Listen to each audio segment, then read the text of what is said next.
Sport maintenant. Il reste à jamais dans l'histoire du club. Les mots de Carlo Ancelotti après le départ annoncé de Karim Benzema. L'attaquant français quitte le Real avec 647 matchs au compteur. Son palmarès est immense. 5 Ligues des Champions, 5 Coupes du Monde des clubs, 5 Super Coupes d'Europe et autant de Coupes du Roi. On en parle avec vous, Naïm Moniol. Bonjour Naïm. Bonjour. Journaliste à Eurosport et consultant à Radio Foot International. D'abord, ce départ, c'était pas franchement une surprise? Non, c'était pas une surprise parce qu'on savait depuis quelques années que, en fait, au Real Madrid, le système est fait que à partir de 30 ans, vous prolongez d'un an en un an, une saison par une saison. Bon, il a été beaucoup blessé sur les derniers temps. Il se trouve qu'il y a eu une clause dans son contrat, la clause Ballon d'Or, qui lui permettait de prolonger un an automatiquement s'il avait le Ballon d'Or. Ça a été le cas, donc il est resté une année de plus, mais on savait qu'il finirait par partir et donc non, c'est pas une surprise. La destination interrogeait plus que le fait qu'ils doivent partir. Et alors la destination dit en partance pour l'Arabie Saoudite, c'est confirmé? Oui, a priori. Alors c'est pas officiellement confirmé par l'Arabie Saoudite, parce qu'en Arabie Saoudite, c'est le championnat qui achète les joueurs et qui après les redistribue dans les clubs. Ça devrait l'être incessamment sous peu. En tout cas, tout le monde l'annonce. Les médias bien informés, notamment en Espagne. Donc oui, a priori, pour Al Ittihad et 100 millions d'euros net par an sur 2 ans, donc 200 millions.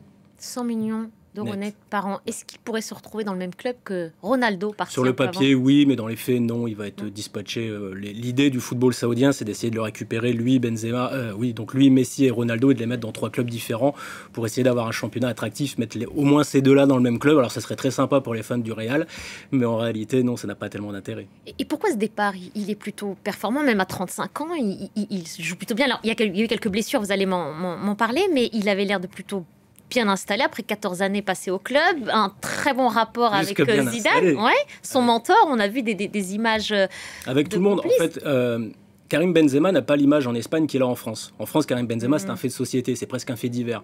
En Espagne, c'est un immense joueur de foot. Il a reçu, il y a quelques jours, le prix Marca Leyenda, qui est un trophée accordé par la presse espagnole, le journal Marca, aux légendes du sport. Donc quand vous l'avez, c'est que vous faites partie des très très grandes légendes du sport en Espagne. Donc il a une image formidable. Au club, tout le monde l'aime. Florentino Pérez l'adore. Il est parti parce qu'il est beaucoup blessé, parce qu'à un moment donné, le Real Madrid doit arriver à tourner la page de Benzema, de Modric, de Kroos et ainsi de suite. Le problème, c'est que Karim Benzema, il n'y a pas tellement de clubs qui peuvent l'avoir. Il a un gros salaire, donc tout le monde ne peut pas le payer. Il a une fidélité sans faille au Real Madrid et il n'y a pas d'intérêt pour lui à aller en Angleterre, en Allemagne, en Espagne. Donc, à part un retour à Lyon, ce qui est moins prévu ce qui n'était pas prévu déjà au départ, mais ce qui est encore moins le cas avec le départ de Jean-Michel Aulas, il n'y avait pas tellement de destinations. Donc, il va partir en Arabie Saoudite, où il va être pré-retraité. C'est un peu comme ça qu'on dit quand les joueurs vont là-bas. Il y a très certainement un rôle d'ambassadeur qui l'attend à la clé. Il va prendre beaucoup d'argent, il va être bien, il va retrouver Cristiano Ronaldo entre autres, et voilà. Ouais, donc c'est une histoire de gros sous, puis aussi de pré-retraite. Il n'y a pas de challenge sportif quand on va en Arabie Saoudite ou au Qatar ou aux Émirats. C'est le 3e, le 4e, le 5e circuit footballistique. C'est pas un très haut niveau. Attention, il y a une vraie culture foot en Arabie Saoudite qui existe depuis longtemps. Il y a du monde dans les stades. C'est pas le Qatar où on a quasiment créé ça il y a 20 ans. Il y a une vraie culture foot en Arabie Saoudite. Mais c'est un championnat de moyenne qualité, surtout quand on a été 14 ans au Real Madrid et dans la sphère européenne. Aller là-bas, c'est oui pour le projet financier plus que sportif. Colette Beaujour, vous faisiez un comparatif tout de suite avec l'image de Benzema en Espagne et en France. En France, ça a été une histoire très contrariée, notamment le mondial. On sait qu'il est parti dans des conditions très compliquées du Qatar. C'est une histoire vraiment d'amour contrarié avec la France? Oui, d'amour contrarié, voire pas d'amour du tout avec certaines personnes, notamment avec Didier Deschamps. Karim Benzema, ça a été, je vous l'ai dit, et je pense que je garde ma formule, c'est un fait de société en France.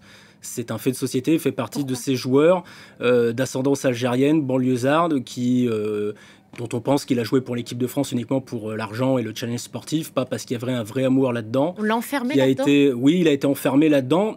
Après, sa personnalité, sa communication, son relationnel au public et aux médias et au monde du foot va aussi dans ce sens-là. C'est pas une victime expiatoire, Benzema. Moi, j'aime pas qu'on dresse un peu le cadre d'un pauvre gamin qui s'est fait taper dessus un peu à tort et à travers. Il a beaucoup cherché.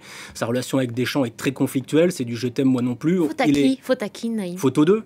Photo 2, Didier Deschamps, la Fédération française de football et l'ancien président Noël Le Graët sont fait aussi prendre un peu à défaut par les politiques de l'époque, notamment François Hollande, Manuel Valls à l'époque de l'Euro 2016. Et puis derrière, il y a eu toute cette histoire avec Didier Deschamps. Il est revenu, il est parti. La pression était tellement forte sur les épaules de Didier Deschamps quand on voyait le niveau qu'il avait au Real Madrid qu'on ne pouvait pas comprendre qu'il ne soit pas en équipe de France. Donc il a été repris, mais ça dérangeait beaucoup de gens en interne. Didier Deschamps, mais aussi les joueurs. Le staff, les joueurs. Les joueurs également. Pourquoi? Parce que c'est une Griezmann, Giroud, même Kylian Mbappé. Mais Karim Benzema, c'est un garçon qui attire tout. Et la starification, le jeu, la lumière. Quand Karim Benzema est là, Olivier Giroud n'est pas le meilleur buteur, Griezmann n'est pas le meilleur joueur et Mbappé n'est pas la plus grande star. C'est ça le truc. Et donc c'est un joueur qui est immense, puis avec les autres, je pense pas qu'il ait eu un relationnel, un conflit personnel avec certains joueurs, mais sa présence dérange autant que le football, autant qu'il émane le football en fait. C'était du gâchis. C'est un immense en équipe de France, c'est un immense gâchis. Sa carrière en équipe de France est un immense gâchis parce que il a connu des beaux joueurs autour de lui, une belle génération.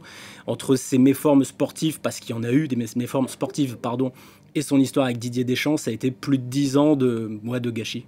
Merci beaucoup. Merci Naïm Mouniol, journaliste Eurosport.